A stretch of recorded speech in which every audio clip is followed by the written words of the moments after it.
hello to my 5 subscribers. I know it's been about 3 months since I posted my last video. Yeah, so the video you're going to see now is on a unit that I traveled from San Diego to the LA area to pick up. In fact, I was eyeing sort of another unit on Facebook Marketplace similar to this one, but it was THX certified. This one isn't THX certified. It's 7.1 channels of amplification built in and processing, whereas the one I was eyeing, which I guess just recently sold, only has 5.1 channels, basically your left, right, center, right surround, rear surround, and your subwoofer, but you can add another amplifier and use the pre-outs and decode for 7.1. But it sold, unfortunately. But yeah, so this unit is a beast.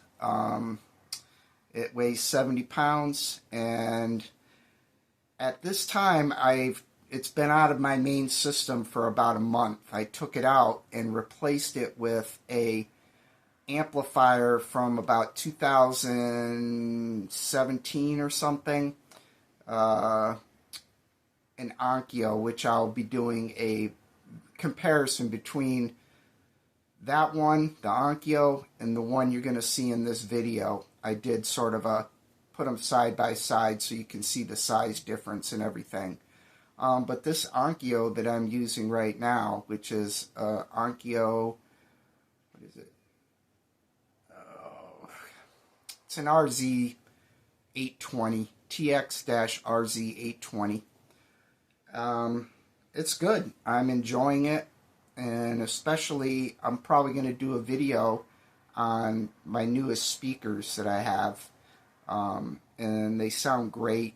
They're the newest pair of speakers that I've ever bought. I mean, they're, I think, like maybe 3 or 4 years old, something like that, 2 or 3 maybe.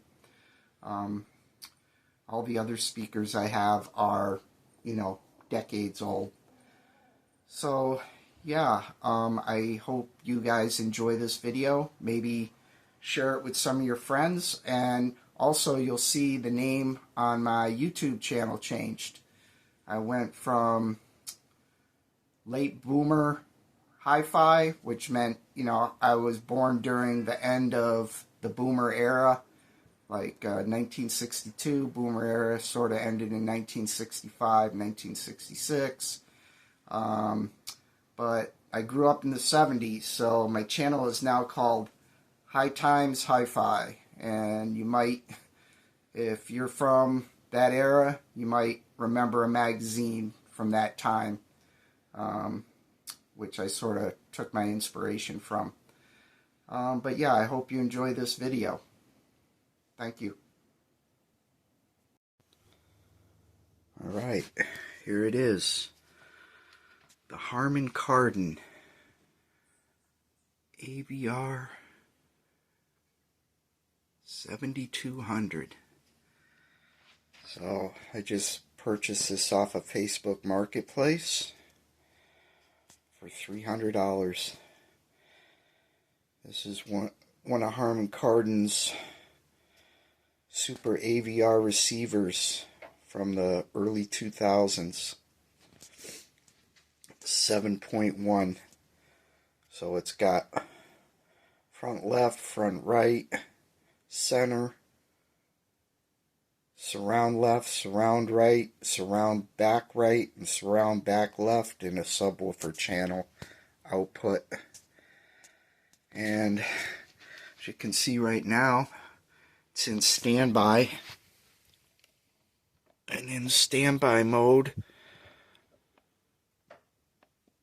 it draws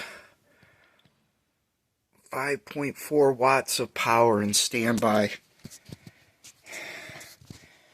And now I'll show you the inputs on the back.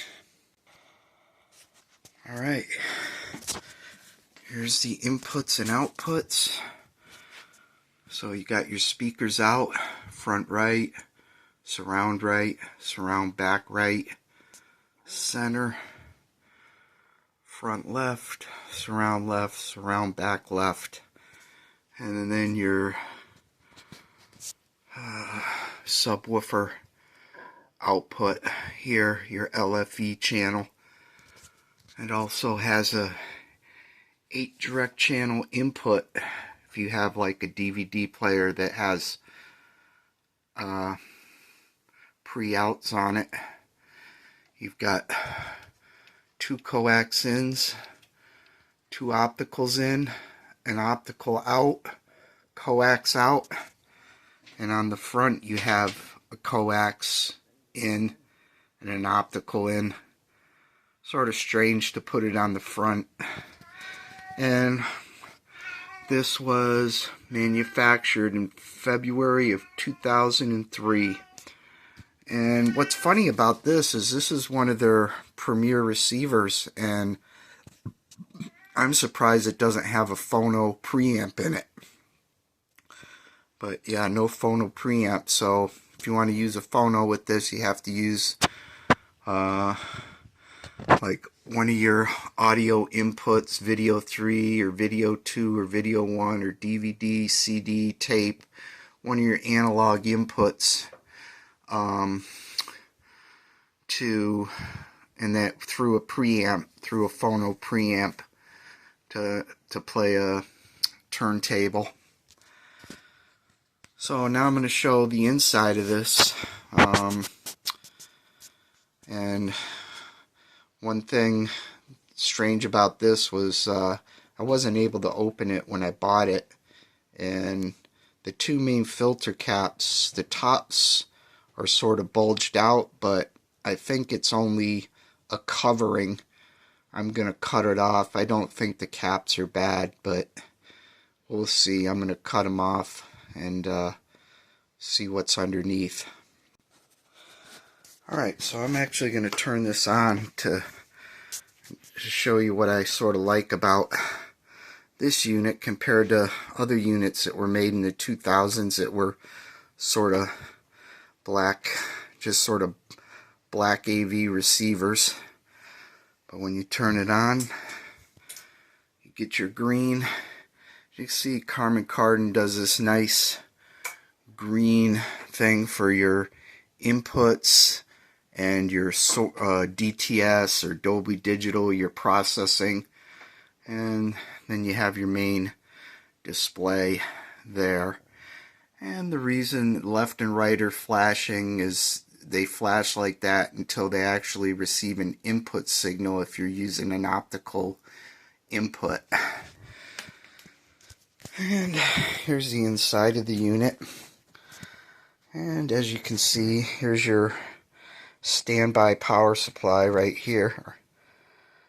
Standby transformer. Here's your main transformer, toroidal transformer under here. And then here are your 2 big filter caps, and as you can see, these things are bulged out. I'm going to turn it off right now. There we go. As you can see, these are bulged out, but like I say, I think this is just a coating, because under there they feel flat. So I think I'm going to cut that off with a blade and see what it looks like underneath.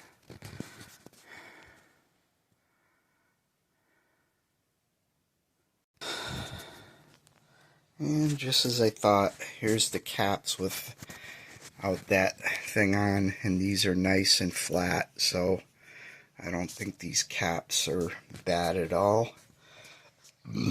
And here you have your left channel, and then your right channel and your center channel. This is a 3 amp board and this is a 4 amp board.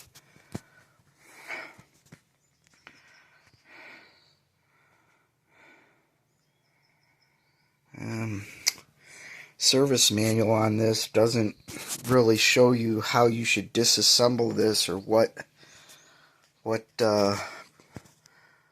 you know, order you should disassemble this in. But here, let me turn this on. I'll show you how much current this actually draws when it's turned on, or how many watts. So when it's totally turned on right now, it's 165 watts with no loads, or not playing any speakers. It's drawing little over 2 amps. But yeah, this is one of my new amplifiers, and I've already tested it. Everything seems to be working on it, except one thing on the remote. The main remote for this, for some reason, I can't mute it. But I programmed a Harmony remote, and the mute works fine. So I guess the remote itself has a problem with the mute button. But yeah, the Harman Kardon AVR7200. If you can pick one of these things up that's working for $300 or less, you're doing really good. And like I say, this is from the early 2000s. And that's it.